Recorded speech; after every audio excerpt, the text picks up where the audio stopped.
ಮಣ್ಣಿಗೆ ಏಕೆ ಬೇಕು ಸುಣ್ಣ?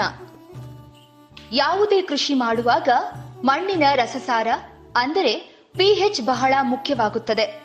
ಮಣ್ಣಿನಲ್ಲಿ ದೊರೆಯುವ ಸಾವಯವ ಅಥವಾ ರಾಸಾಯನಿಕ ಗೊಬ್ಬರಗಳನ್ನ ಸಮರ್ಪಕವಾಗಿ ಗಿಡಗಳು ತೆಗೆದುಕೊಂಡು ಉತ್ತಮ ಇಳುವರಿ ಪಡೆಯಲು ಸಹಕಾರಿಯಾಗುತ್ತದೆ ಹಾಗೂ ಗಿಡಗಳಿಗೆ ಕಾಯಿಲೆಗಳು ಬರುವುದು ಕಡಿಮೆಯಾಗುತ್ತದೆ. ಸುಣ್ಣ ಹಾಕುವ ಮೊದಲು ಮಣ್ಣು ಪರೀಕ್ಷೆ ಮಾಡಿಕೊಳ್ಳಿ. ಪ್ರತಿ ವರ್ಷ ರೈತರು ಕಡ್ಡಾಯವಾಗಿ ಪಾಲಿಸಬೇಕಾದ ನಿಯಮ ಮಣ್ಣಿನ ಪರೀಕ್ಷೆ.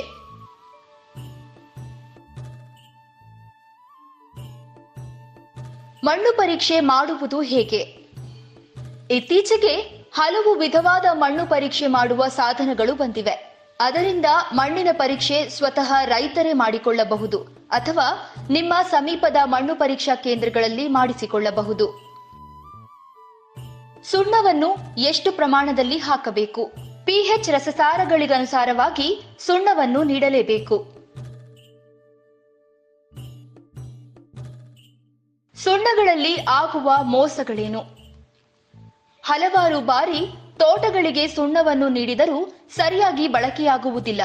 ಕಾರಣವೇನೆಂದರೆ ಪೇಪರ್ ಫ್ಯಾಕ್ಟರಿ ಅಥವಾ ರಾಸಾಯನಿಕ ವೇಸ್ಟ್ಗಳನ್ನು ನೈಸರ್ಗಿಕವಾಗಿ ಸಿಗುವ ಸುಣ್ಣದೊಂದಿಗೆ ಮಿಶ್ರಣ ಮಾಡಿ ಅಥವಾ ನೇರವಾಗಿ ತೋಟಗಳಿಗೆ ಸರಬರಾಜು ಮಾಡುತ್ತಾರೆ.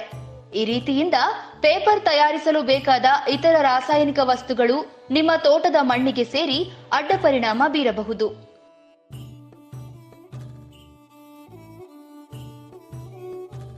ಗುಣಮಟ್ಟದ ಸುಣ್ಣವನ್ನು ಪಡೆಯುವುದು ಹೇಗೆ? ಯಾವುದಾದರೂ ಚೀಲಗಳಲ್ಲಿ ಬ್ರ್ಯಾಂಡ್ ಹೆಸರಿನೊಂದಿಗೆ ಬರುವ ಸುಣ್ಣವನ್ನು ನೋಡಿ ತೆಗೆದುಕೊಳ್ಳುವುದು ಸೂಕ್ತ.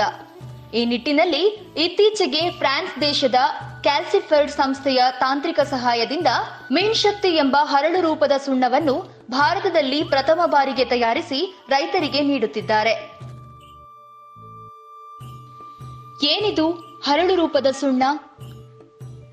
ಇದು ನೈಸರ್ಗಿಕವಾಗಿ ದೊರೆಯುವ ಡೋಲೋಮೈಟ್ ಅನ್ನು ಹರಳು ರೂಪಕ್ಕೆ ತಯಾರಿಸಿ ನೀಡುವ ಸುಣ್ಣ.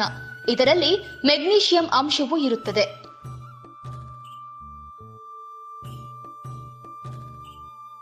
ಹಾಕುವ ವಿಧಾನಗಳು ಏನು? pH ರಸಸಾರಕ್ಕನುಸಾರವಾಗಿ ಈ ಹರಳು ರೂಪದ ಸುಣ್ಣವನ್ನು ಮಣ್ಣಿಗೆ ನೀಡಬಹುದು. pH 5ರಿಂದ 5.5 ಇದ್ದರೆ ಈ ಸುಣ್ಣವನ್ನು ತೋಟದ ಎಲ್ಲಾ ಭಾಗಗಳಿಗೆ ಚೆಲ್ಲುವುದು ಸೂಕ್ತ. ಇದರಿಂದ ರಸಸಾರವನ್ನು 6ರಿಂದ 6.5ಕ್ಕೆ ಒಮ್ಮೆ ತೆಗೆದುಕೊಂಡರೆ ಮತ್ತೆ ಗೊಬ್ಬರಗಳೊಂದಿಗೆ ಮಿಶ್ರಣ ಮಾಡಿ ಹಾಕಬಹುದು. ಹರಳು ರೂಪದ ಸುಣ್ಣ ಹೇಗೆ ಪ್ರಯೋಜನಕಾರಿ? ಗುಣಮಟ್ಟದ ಖಾತ್ರಿ, ಕಡಿಮೆ ಪ್ರಮಾಣ, ಕಾರ್ಮಿಕರ ಉಳಿತಾಯ, ಮಣ್ಣಿನಲ್ಲಿ ನಿಧಾನವಾಗಿ ಕರಗುವುದರಿಂದ pHನ ಪ್ರಮಾಣವನ್ನು ಹೆಚ್ಚು ದಿನ ಹಿಡಿದಿಟ್ಟುಕೊಳ್ಳುತ್ತದೆ.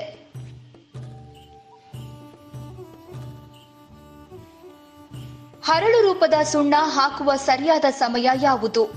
ಸುಣ್ಣ ಹಾಕಿದ ಮೇಲೆ ಸುಮಾರು 5ರಿಂದ 10 ಇಂಚು ಮಳೆ ಬಂದರೆ ಮಣ್ಣಿನಲ್ಲಿ ಉತ್ತಮವಾಗಿ ಮಿಶ್ರಣವಾಗುತ್ತದೆ. ಮಳೆ ಮುಗಿಯುವ ಮುನ್ನ ಸೆಪ್ಟೆಂಬರ್ ಅಕ್ಟೋಬರ್ನಲ್ಲಿ ಹರಳು ರೂಪದ ಸುಣ್ಣವನ್ನ ನೀಡಿದರೆ ಮುಂದಿನ ಬೆಳೆಗೆ ಬೇಕಾದ ಪೋಷಕಾಂಶಗಳನ್ನು ನೀಡಿ ಉತ್ತಮ ಹೂವು ಮತ್ತು ಕಾಯಿ ಕಟ್ಟುವುದನ್ನು ನೋಡಬಹುದು. ಅದೇ ರೀತಿ ಫೆಬ್ರವರಿ ಮಾರ್ಚ್ನಲ್ಲಿ ನೀರಾವರಿ ಪ್ರಾರಂಭ ಮಾಡುವ ಮೊದಲು ಸಹ ನೀಡಬಹುದು. ರಾಸಾಯನಿಕ ಗೊಬ್ಬರದೊಂದಿಗೆ ಮಿಶ್ರಣ ಮಾಡುವುದು ಹೇಗೆ? ಒಮ್ಮೆ ರಸಸಾರ pH ಅನ್ನು ಸರಿಯಾದ ಪ್ರಮಾಣಕ್ಕೆ ಸರಿಪಡಿಸಿದರೆ ರಾಸಾಯನಿಕ ಗೊಬ್ಬರದೊಂದಿಗೆ ಮಿಶ್ರಣ ಮಾಡಿ ಹಾಕಬಹುದು. ಅದರಿಂದ ಪ್ರತಿ ವರ್ಷ ಕಡಿಮೆ ಪ್ರಮಾಣದಲ್ಲಿ ನೀಡಿದರೆ ಹೆಚ್ಚು ಪರಿಣಾಮಕಾರಿಯಾಗಿ ಕೆಲಸ ಮಾಡುತ್ತದೆ ಹಾಗೂ ಕಾರ್ಮಿಕರ ಉಳಿತಾಯವೂ ಆಗುತ್ತದೆ. ರೈತರ ಅಭಿಪ್ರಾಯಗಳು. ನನ್ನ ಹೆಸರು ನರೇಶ್ ಅಂತ ಹೇಳಿ, ಹಂಜಗೋಡ್ನಹಳ್ಳಿ ವಿಲೇಜ್. ನಾವು ಈ ಸರಿ ಈ ಮಿನ್ಶಕ್ತಿ ಅಂತ ಹೇಳಿ ಹರಳ ರೂಪದ ಸುಣ್ಣನ ತೋಟಕ್ಕೆಲ್ಲ ಹಾಕಿದ್ದು. ಒಂದು ಗಿಡಕ್ಕೆ 100 ಗ್ರಾಮ್, ಕೆಲವು ಏರಿಯಾದಲ್ಲಿ 150 ಗ್ರಾಮ್ ಹಾಕಿದ್ದು. ಅದು pH ಎಷ್ಟಿದೆ ಅನ್ನೋದನ್ನ ನೋಡಿ ಅದ್ರ ಅನುಸಾರ ಹಾಕಿದ್ದು. ಇದನ್ನ ಮಿನ್ಶಕ್ತಿ ಹಾಕಿದ್ಮೇಲೆ ನಮ್ಗೆ ಹಾಕೋದಕ್ಕೂ ಭಾರಿ ಜನ ಕಡಿಮೆ ಜನನೆಲೆ ಆಯ್ತು. ಇದು ಗಿಡದ ಸುತ್ತ ಮಾತ್ರ ಗೊಬ್ಬರ ಹಾಕ್ದಂಗೆ ಹಾಕಿದ್ದು. ಇದು ಹಾಕಿದ್ಮೇಲೆ ನಾವು ಫೆಬ್ರವರಿ ಫಸ್ಟಿಗೆ ಫಸ್ಟ್ ರೌಂಡ್ ಸ್ಪ್ರಿಂಕ್ಲರ್ ಮಾಡತ್ತಿಗೆ ಹಾಕಿದ್ದು. ಅದು ಹಾಕಿದ್ಮೇಲೆ ಅನುಕೂಲ ಏನಾಯ್ತು ಅಂದ್ರೆ ಇದು ಚಿಗುರು ತುಂಬಾ ಚೆನ್ನಾಗಿ ಮತ್ತೆ ಮಂದಾಗಿ ಬಂತು, ಚೆನ್ನಾಗಿ ಚಿಗುರು ಬಂತು. ಗೊಬ್ಬರ ಹಾಕಿದಾಗ ಚಿಗುರು ಬರ್ತದಲ್ಲ ಆ ತರ ಚಿಗುರು ಬಂತು. ಆಮೇಲೆ ಗಿಡದ ಕಲರು ಚೇಂಜ್ ಆಯ್ತು ಇದು ಹಾಕಿದ್ಮೇಲೆ. ಆಮೇಲೆ ಮಳೆಗಾಲದಲ್ಲಿ ಇದು ಹಾಕಿರೋದ್ರಿಂದ ನಮಗೆ ಹೆವಿ ರೈನ್ ಇದ್ದಾಗ ಈ ವರ್ಷ ಕಾಫಿ ಉದುರೋದು ಕಡಿಮೆ ಆಗಿದೆ. ಆಮೇಲೆ ಗೊಂಚಲು ಎಲ್ಲ ಚೆನ್ನಾಗಿ ಹೂವು ಸೆಟ್ ಆಗಿ ಚೆನ್ನಾಗಿ ಗೊಂಚಲು ಇದೆ, ಚೆನ್ನಾಗಿ ಇಳುವರಿ ನೆಕ್ಸ್ಟಿಗೆ ಚೆನ್ನಾಗಿ ಇದೆ. ಇದನ್ನ ಎಲ್ಲಾ ಕಾಫಿ ಬೆಳೆಗಾರರು ಇದನ್ನ ಉಪಯೋಗಿಸಬಹುದು, ಯಾಕೆಂದ್ರೆ ನಮ್ಗೆ ಅದರ ಉಪಯೋಗ ಆಗಿದೆ. ನನ್ನ ಹೆಸರು ಸಮಂತ್ ಅಂತೇಳಿ, ಇಂದ್ರವಳ್ಳಿ ವಿಲೇಜ್, ನಂದಿಪುರ ಪೋಸ್ಟ್, ಮೂಡಿಗೆರೆ ತಾಲೂಕು. ಮಿನ್ಶಕ್ತಿ ನಾನು ಶುಂಠಿಗೆ ಯೂಸ್ ಮಾಡಿದ್ದೀನಿ, ಗ್ರಾನ್ಯಲ್ಸ್, ಮತ್ತೆ ಜೊತೆಗೆ ತೋಟಕ್ಕೂ ಯೂಸ್ ಮಾಡಿದ್ದೆ. ಈಗ ಕಳೆದ 13 ವರ್ಷದಿಂದ ನಾನು ಶುಂಠಿ ಮಾಡ್ತಾ ಇದ್ದೀನಿ. ಜೊತೆಗೆ ಈ ವರ್ಷ ಅದನ್ನ ನನಗೆ ಪರಿಚಯ ಆಯ್ತು, ಅದನ್ನ ಯೂಸ್ ಮಾಡಿದ್ದೀನಿ. ತುಂಬಾ ಚೆನ್ನಾಗಿ ರಿಸಲ್ಟ್ ಇದೆ. ನೀವು ಕೂಡ ಅದನ್ನ ಯೂಸ್ ಮಾಡ್ಬೋದು, ಯಾವುದೇ ರೀತಿ ಸೈಡ್ ಎಫೆಕ್ಟ್ ಇಲ್ಲ. ಅದರಿಂದ ತುಂಬಾ ಚೆನ್ನಾಗಿ ರಿಸಲ್ಟ್ ಇದೆ ಸರ್. ತುಂಬಾ ಹಳೆ ತೋಟ ಸರ್. ದೊಡ್ಡ ಗಿಡ ಹಾಕಿದ್ರೆ, ಸಣ್ಣ ಗಿಡ ಹಾಕಿದ್ರೆ ಇಂಪ್ರೂವ್ಮೆಂಟ್ ಕಾಣ್ತಾ ಇರಲಿಲ್ಲ, ಎದ್ದು ಬರ್ತಿರಲಿಲ್ಲ ಗಿಡಗಳು. ಮತ್ತೆ ಸುಮಾರು ಸಲ ಗೊಬ್ಬರ ಹಾಕಿದ್ರು, ಗೊಬ್ಬರ ತಗೊಳ್ತಾ ಇರಲಿಲ್ಲ ಗಿಡಕ್ಕೆ, ಗಿಡಗಳು ಇಂಪ್ರೂವ್ ಕಾಣ್ತಾ ಇರಲಿಲ್ಲ. ಮತ್ತೆ ನಾನು ಬಂದ ನಂತರ ಸ್ವಲ್ಪ ಸೆಪ್ಟೆಂಬರಲ್ಲಿ ನಾವು ಮಿನಿ ಶಕ್ತಿ ಅಂತ ಒಂದು ಗೊಬ್ಬರ ಹಾಕಿದ್ವು. ಗೊಬ್ಬರ ಹಾಕಿದ್ಮೇಲೆ ಸ್ವಲ್ಪ ಗ್ರೀನೆಸ್ ಗಿಡ ಇಂಪ್ರೂವ್ಮೆಂಟ್ ಆಯ್ತು, ಗ್ರೀನೆಸ್ ತಿರುಗ್ತು. ಆಮೇಲೆ ನಂತರ ಮತ್ತೊಂದು ಗೊಬ್ಬರ ಹಾಕಿದ್ವು, ಹೊರಗೆ ತೋಟ ಇಂಪ್ರೂವ್ಮೆಂಟ್ ಆಗಿದೆ, ಒಳ್ಳೆ ಚಿಗುರು ಇದೆ, ಗ್ರೋತ್ ಆಗಿ ಕಾಣ್ತಿದೆ ಗಿಡಗಳು.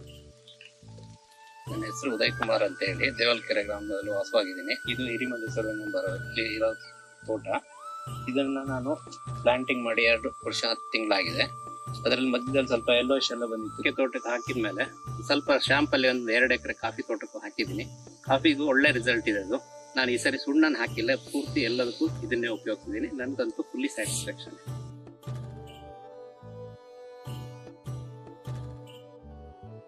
ಎಲ್ಲಾ ವಿಧದ ನರ್ಸರಿ ಗಿಡಗಳನ್ನು ಮಾಡುವ ಹಂತದಲ್ಲಿ ಹಾಗೂ ಕಂಪೋಸ್ಟ್ ಮಾಡುವಾಗ ಮಿನ್ಶಕ್ತಿ ಗ್ರಾನ್ಯುಲೇಟೆಡ್ ಲೈಮ್ ಅನ್ನು ಹಾಕುವುದರಿಂದ ಗಿಡಗಳ ಗುಣಮಟ್ಟ ವೃದ್ಧಿಯಾಗುತ್ತದೆ.